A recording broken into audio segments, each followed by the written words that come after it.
Amma had always believed that light could grow in dark places. When her mother fell sick, she left Nigeria and took a domestic job in South Korea, cleaning the mansion of the Kang family, one of the richest in the city. The house was silent, beautiful, but cold. Everyone worked in whispers.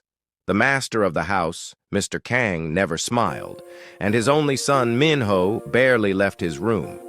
Amma later learned why.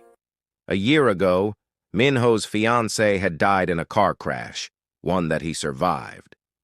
Since then, he had stopped talking to everyone, even his father. He spent days alone, staring at the piano he once played. One morning, Amma found him there, sitting before the piano, his hands frozen. When she quietly dusted beside him, she noticed tears falling on the keys. "Do you know what it means?" he said suddenly. "To lose the only person who saw you?" Amma looked at him and whispered, "Yes. It means God is about to show you someone new." He turned to her, shocked. No one had ever spoken to him like that. From that day, something changed. He didn't speak much, but he began to watch her.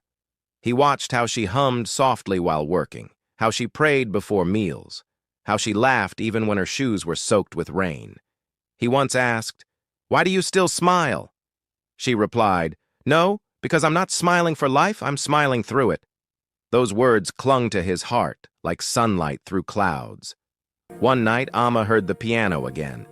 She peeked in and saw Minho playing slowly, painfully. Then he stopped and said, "I used to play for her, but I forgot how to feel the music." Amma walked in and placed her hand on the piano. "Then let's play for the one who gave you the gift," she said softly. She closed her eyes and began to pray.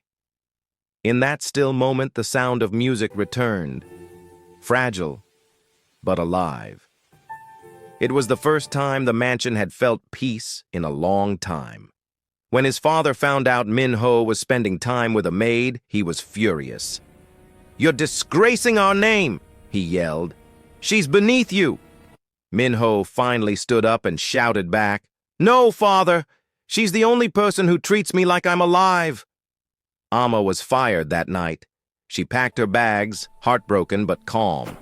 Before leaving, she slipped a small note onto the piano. "You don't need my hands to find God. He's already reaching for yours."